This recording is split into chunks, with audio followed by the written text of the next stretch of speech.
जहां एक और कोरोना वायरस की महामारी को लेकर सरकार प्रशासन लोगों को जागरूक कर रही है, वहीं बलिया के सलेमपुर से बीजेपी सांसद रविंद्र कुशवाहा ने सरेआम सोशल डिस्टेंसिंग की धज्जियां उड़ा दी। सांसद रविंद्र कुशवाहा सुशासन के 3 साल पूरा होने पर बांसडीह कस्बे में लोगों को पत्र बांट रहे थे। इस दौरान उन्होंने सोशल डिस्टेंसिंग की जमकर धज्जियां उड़ाई। लॉकडाउन में छूट मिलते ही अस्पतालों में मरीजों की संख्या भी बढ़ती जा रही है। जिला अस्पताल और जिला महिला अस्पताल में मरीजों की बढ़ती संख्या की वजह से भी सोशल डिस्टेंसिंग दूर दूर तक दिखाई नहीं दे रहा है। जिले के अलग अलग हिस्सों से मरीज अब बेखौफ होकर सामाजिक दूरी को दरकिनार करते हुए बिना मास्क लगाए लोग घूमते नजर आ रहे हैं। वहीं इस पूरे मामले में जिला अस्पताल प्रशासन कुछ भी कहने से इनकार कर रहा है। सामाजिक दूरी को दरकिनार कर लाइन में लगे लोगों में शायद कोरोना का खौफ कम हो गया है। हालांकि जिले में अब तक कोरोना के 80 से अधिक मामले सामने आ चुके हैं और जबकि 18 केस अभी भी एक्टिव हैं। बावजूद इसके लोग यहां पर सोशल डिस्टेंसिंग की धज्जियां उड़ा रहे हैं। बहराइच जिले में कोरोना का कहर थमने का नाम नहीं ले रहा है। जिले में गुरुवार को कोविड-19 से संक्रमित पहले व्यक्ति की मौत हो गई। कोरोना संक्रमित व्यक्ति की मौत से लोगों में दहशत का माहौल है। गौरतलब है कि जरवल नगर पंचायत के मोहल्ला तकिया निवासी 65 वर्षीय जहीर आलम शुगर और दिल की बीमारी से ग्रस्त थे, जिन्हें लखनऊ के एरा मेडिकल कॉलेज में भर्ती कराया गया था और बाद में जांच में उनकी कोरोना रिपोर्ट पॉजिटिव आई। गुरुवार सुबह उनकी मृत्यु हो गई। उनका लखनऊ में ही अंतिम संस्कार करा दिया गया। जिले में सूचना के आने के बाद पुलिस ने मौके पर पहुंचकर तुरंत आवश्यक कार्रवाई पूरी की। यूपी का शिक्षा विभाग आजकल चर्चा का विषय बना हुआ है। कभी फर्जी अभिलेखों को लेकर तो कभी अनामिका शुक्ला जैसी फर्जी शिक्षिकाओं को लेकर। ताजा मामला यूपी के श्रावस्ती जिले से सामने आया है।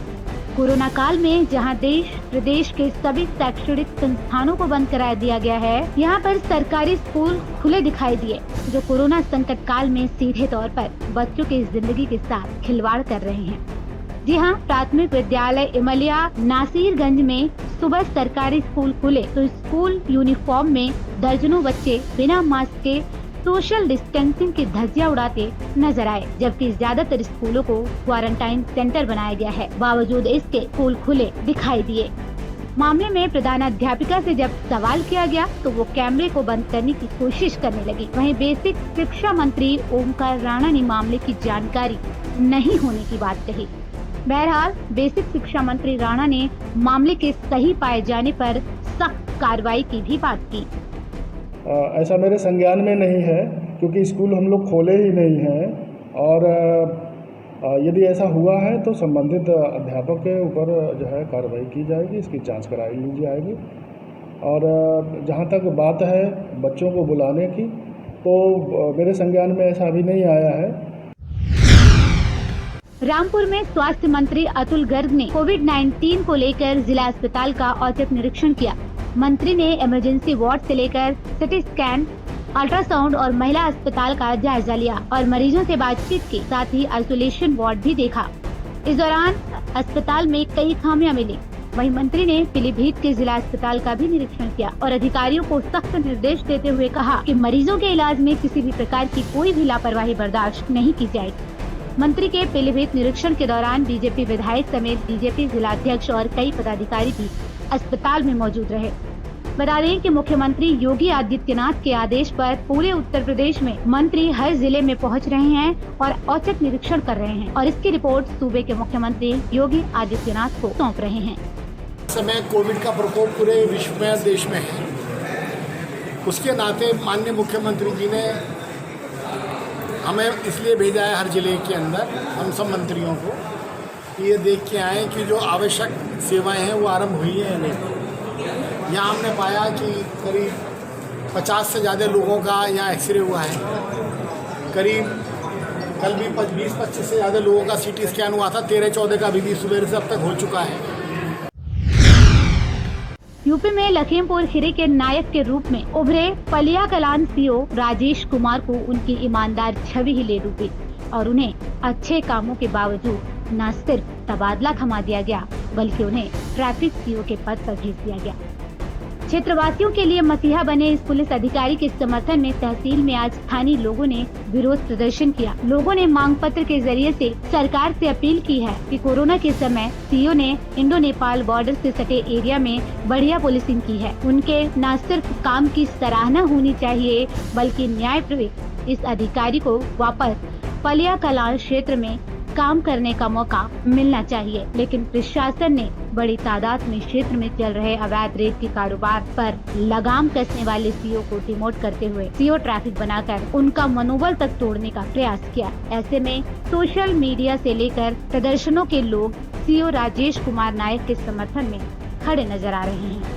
मैं समाज सेवी सविता तिवारी हूँ और यहाँ पर हम लोग सीओ साहब का जो ट्रांसफ़र डिमोशन करके उनको कर दिया गया इसलिए आए हैं क्योंकि वो एक निहायत ईमानदार इंसान थे। जब से उन्होंने पलिया का चार्ज संभाला तब से यहाँ पे जो भी खनन माफिया हो या और भी चीज़ें हो जो तस्करी कर रहे हो।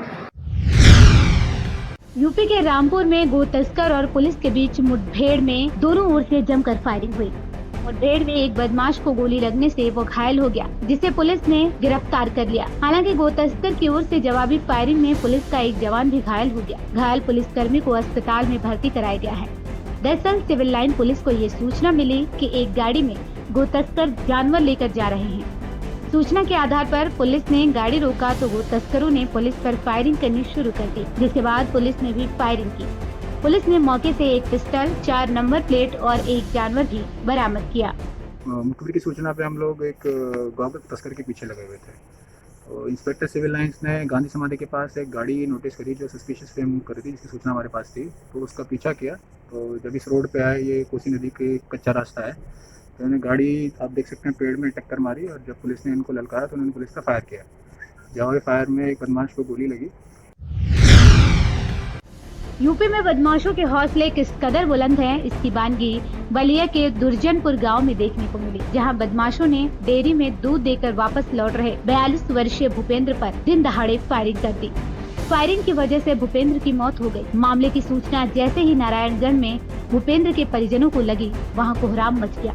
परिजनों का रो रो कर बुरा हाल हो गया। इतना ही नहीं, बदमाशों ने दुर्जनपुर गांव के एक बोलेरो सवार युवक को बंदूक दिखाकर उसे बोलेरो से बाहर कर दिया और बोलेरो सवार ड्राइवर को बंदूक की नोक पर बोलेरो लेकर फरार हो गया।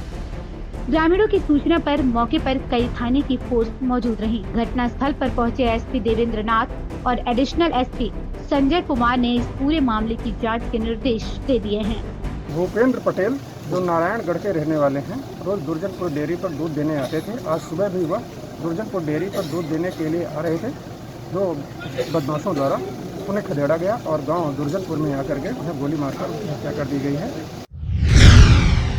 मुरादाबाद के थाना मुगलपुरा क्षेत्र में उस समय हड़कंप मच गया जब इस्लाम नाम का युवक अपने पड़ोस में रहने वाली 2 साल की मासूम बच्ची को टॉफी दिलाने के बहाने अपने घर ले गया और मासूम के साथ दरिंदगी की सारी हदें पार कर दी। बच्ची की रोने की आवाज सुनकर जब पड़ोस में मां पहुंची तो देखा कि युवक बच्ची को दबोचे हुए नजर आया। बच्ची की मां को देख वो मासूम बच्ची को लहूलुहान हालत में छोड़कर फरार हो गया। कुछ देर बाद लोगों ने उसे पकड़ लिया। हालांकि मासूम को लहूलुहान हालत में निजी डॉक्टर के यहाँ ले जाया गया, जहां उसे हायर सेंटर रेफर कर दिया गया। हायर सेंटर में डॉक्टरों ने मासूम की हालत को देखते हुए बताया कि मासूम के साथ दरिंदगी की गई है। फिलहाल बच्ची का इलाज जारी है। वहीं पकड़ा गया आरोपी खुद को पहले तो मानसिक रोगी बताकर ड्रामा करने लगा, लेकिन लोगों को आरोपी की बात पर विश्वास भी होने लगे था। जब डॉक्टरों की रिपोर्ट आई तब पता चला कि आरोपी ने मासूम के साथ दरिंदगी की है। पुलिस ने आरोपी को हिरासत में ले लिया और मामला दर्ज कर आरोपी को जेल भेजने की तैयारी की। ये थाना मुगलपुरा पे 10 तारीख को शाम को सूचना मिली कि 2 वर्ष की बच्ची है जिसके साथ दुष्कर्म किया गया है। पुलिस ने तत्काल बच्ची को हॉस्पिटल भिजवाया। जो कंप्लेनेंट की जो कंप्लेंट थी उसके आधार पर तुरंत अभियुक्त को गिरफ्तार किया गया। यूपी के रामपुर में गांव के ही युवक पर युवती से रेप करने का गंभीर आरोप लगा है। पुलिस ने पीड़िता की तहरीर पर आरोपी युवक के खिलाफ धारा 376 सहित अन्य धाराओं में मुकदमा दर्ज कर कार्रवाई शुरू की है और पीड़िता को मेडिकल परीक्षण के लिए अस्पताल भेजा गया। ये पूरी घटना कोतवाली शाहबाद क्षेत्र के एक गांव की है, जहां युवती ने अपने परिजनों को बताया कि शादी के घर में संगीत कार्यक्रम से लौटने के दौरान गांव के ही युवक ने उसे अगवा कर लिया और उसके साथ रेप कर मौके से फरार हो गया। हम गीतों में गए थे तो गीतों में से आ रहे थे 11 बजे लौट के। कौन सा गाँव है आपका? बैरुआ तो आ रहे थे तो उधर से वो 2 लड़के खींच के ले गए मुझे। रास्ते में से ले गए थे? हाँ, रास्ते में से। कौन थे, जानते हैं आप? हाँ, नाजिम नाम का था एक, और एक के नाम का पता ना, उसका दोस्त था। क्या हुआ फिर ले गए खींच के, मुंह में लत्ता ठूस दिया तो बलात्कार किया सबने। जैसे अपने क्षेत्र में से ग्राम बैरवा से एक तहरीर प्राप्त हुई है जिसमें पीड़िता ने बलात्कार का आरोप लगाया है। इस संबंध में तहरीर उसके पिताजी ने दिया है। FIR दर्ज कर लिया गया है। पीड़िता को डॉक्टरी परीक्षण के लिए अस्पताल भेज दिया है। विवेचना की जा रही है। बहराइच जिले के थाना हुजूरपुर क्षेत्र अंतर्गत थाने से पंचायत कर घर लौट रहे एक युवक ने हाईटेंशन तार छूकर जान दे दी। पुलिस क्षेत्राधिकारी कैसरगंज जंग बहादुर यादव ने बताया कि मारपीट के मामले में 2 पक्ष थाने गए थे। लौटते समय युवक पेड़ पर चढ़ गया और हाईटेंशन लाइन की चपेट में आने से उसकी मौत हो गई। वहीं मृतक के परिजनों का कहना है कि थाने में पंचायत के दौरान रक्षाराम अपना पक्ष रखना चाहता था, लेकिन विपक्षियों ने अपनी बात पहले ही पुलिस को समझा दी, जिसके चलते युवक ने जान दे दी। पुलिस क्षेत्राधिकारी कैसरगंज डॉक्टर जंग बहादुर यादव का कहना है कि हाईटेंशन लाइन से युवक का संपर्क महज एक हादसा हो सकता है। फिलहाल शव को पोस्टमार्टम के लिए भेज दिया गया है और आगे की कानूनी कार्रवाई इसी के आधार पर की जाएगी। 8/6/2020 को झपाटपुर कटका जो थाना हुजूर पर पड़ता है उसमें मारपीट हुई थी। उसी प्रकरण में 2 पक्ष थाने पे गए थे।